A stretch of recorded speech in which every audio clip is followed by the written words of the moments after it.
What's up, boys and girls? This is Black and Yellow Movies, and we saw the advanced screening for Baby Driver.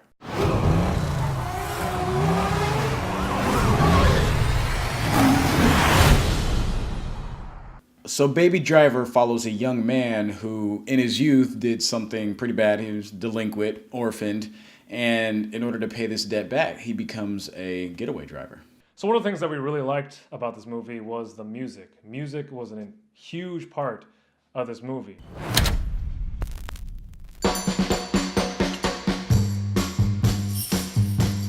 Another aspect of the movie we really enjoyed was the cinematography. And the first car chase scene is one of the scenes of this movie that really takes the cake. And it's just beautifully shot. There's longer takes in terms of the stunts that are being pulled. And just in general, the way it's filmed, like the angles that they have, seemed like it took a lot of takes, seemed like it took a lot of expertise to really pull it off, but they did it beautifully. It's really beautiful, and it's just something that I think is missing a lot in Hollywood culture today, and I think Edgar Wright and the cinematographer, editor in the first half of the film did exceptionally well with the way the camera moved and how they kind of portrayed the action scenes and the set pieces. The first scene of the movie is an epic car chase, and I feel like they filmed it in a really fresh, fun way that, Right. I mean, we've seen a lot of car chases. This one really pulls you into the movie right when you start watching. You're like, Right. okay, this is a little different.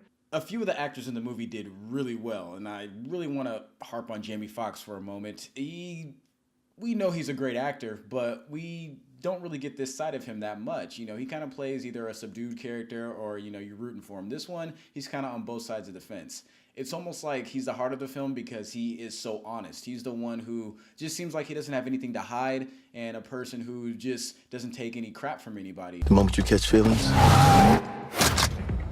is the moment you catch a bullet. While I was watching this film, I was thinking that he was going to break off. He has some funny lines in this, but Definitely does, yeah. in this movie, he's a bully and he's a wild card. He Right. messes things up so much. He makes you as an audience feel so uncomfortable. Really uncomfortable through at times. a lot of it. Like Right. you've probably experienced someone like this in your life before, and you wish he would just go away, but he's just in there He's just in messing there. things up, and he does a great job portraying this character and just really making you feel uncomfortable. Right. Jon Hamm is also in this movie. I used to seeing Jon Hamm on like 30 Rock or stuff like that, Yeah. where he's really funny. He's a really funny guy, and he's always like, he's the Matt- kind of like the cool guy, Yeah. in the business suit, But this one, like, I actually really like this character in the first part because he's actually a three-dimensional character. He has a Right. lot of layers to him. You find out a little bit more about him as the movie goes on, Right. but in the beginning, I mean, he's a bank robber. Right. And he shoots at people, he kills people, so he's kind of a bad guy. But at the same time, he has this kind of big brother relationship with the main Right. character, Baby. Right. And he shows a softer side, so it's like, wow, I see this real, badass side to him in the movie, but also he's able to perfectly transition to this big brother's caring type of character, and there's just different layers to him, which I think is great, and I feel like he portrayed it very well. So this movie was pretty good, Not bad. but we had some things that we kind of disliked about it. Yeah. One of the things was the inconsistencies of this movie. Like I said before, Jon Hamm was great. He's really three-dimensional, but a lot of the other characters weren't that great. They were either one note or they built him up a certain way at the beginning of the movie, Right. and it was inconsistent towards the end. Kevin Spacey's in this, Yeah. and he starts off as this like really hard mob, like Kevin Spacey does. He plays this cool, stern Right. type of like he'll rip your balls off type guy, and he plays it really well. Yeah. In this beginning part, he's the boss for all the bank robbers. Right.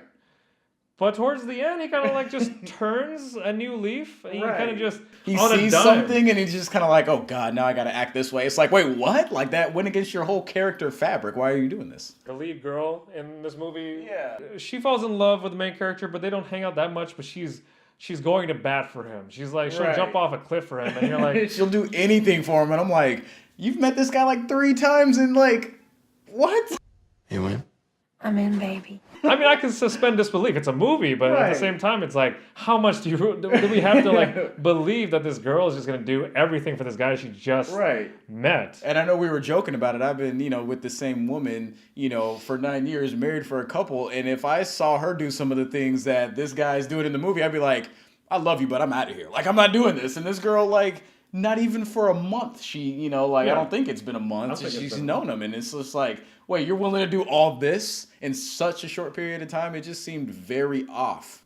Another dislike is the story. As at the beginning you saw, I said the synopsis is very clean, very simple, and that's fine. But the problem with this story particularly is that it is, like the characters, is inconsistent. A lot of the stuff that happens at the beginning doesn't wrap up well at the end, and it seemed like there was a whole bunch of smaller vignettes kind of crammed into one to make a overall arc that just kind of went this instead of like a clean cut. The ending was rushed. I feel like it was really rushed. Like, yes, it is an entertaining movie. It's not bad per se, but when you look at the mechanics of storytelling, there is a lot of inconsistency with it. But I feel like it could have been a lot more if they just would have took a little bit more time with the pacing, fleshed out some characters a little more, kept their consistencies a little more grounded, and just, followed through with that. But they didn't really do that. There's only one good getaway scene in this movie. There's one great getaway scene, and then the other car chase scenes are just kind of car chase scenes. There's nothing about them that really hold apart from anything you've seen in other movies, although the first one is. So, like you said, you're getting set up, and you're like, I'm so ready. And then you get the other half of the movie, and you're just like, well, that was kind of a letdown. They needed to focus a little more. And I feel like if they had that focus on just more, driving, or just, the love story, fleshing out the love story. Do one thing really great, and then you can pepper in those other things, But like you said, they crammed it all in, very Hollywood-esque. It almost seemed like Edgar Wright had a very idiosyncratic film at the heart of it, a very niche getaway driver movie, and then they said, that's good and well, but this is what we also need from you. All right, and my final score for this film, 7 out of 10. I give this a C. This is an average heist film. It is not anything that really is above or below a lot of the other things that are out there. It kind of sits in the middle for me. Not a whole lot of redeeming qualities as far as replay value. If somebody wanted to watch it with me and they've never seen it before, I might. So as for my final score, not to copy you, but I give it a 7 out of 10 also. It does some things well. Like I said, the first chase scene was pretty cool, and you can watch it just for that. But like you said, there's not a lot of replay value. It's not a bad movie, but like I said, if you want to watch just like a safe popcorn movie, you can watch this, I guess. Yeah. Or you can watch better movies. You can watch Drive. You can watch Drive again, like I've seen several times. Plenty of times. Or even Nightcrawler.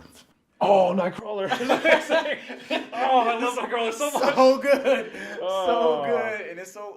okay. This is Black and Yellow Movies reviewing the advanced screening of Baby Driver. And this is us signing out. So if you liked it, comment below. But please subscribe. And we'll see you guys next time.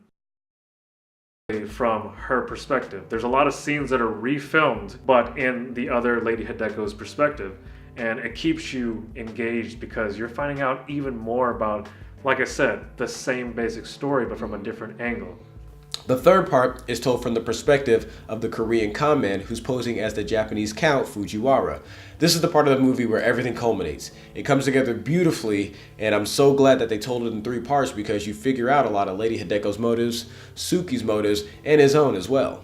It's not a traditional way of telling a story. It's not so much A, B, and C. It's like A and then a different perspective of A that shows you another side of it, and then a third side of A. Right. And it's an incredibly fun, interesting, engaging way to tell a story because you think you know so much,